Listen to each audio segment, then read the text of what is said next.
You ask Tiger to solve. This deals with linear equations with one unknown. The final result is x equals 14/5. Let's solve it step by step. Remove the ones. A variable's value does not change when it is multiplied by 1, so we can eliminate it. Group all constants on the right side of the equation. Add 14 to both sides. Simplify the arithmetic.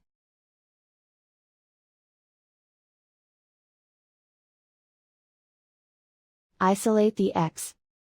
Divide both sides by 5. Simplify the fraction. And so the final result is x equals 14/5.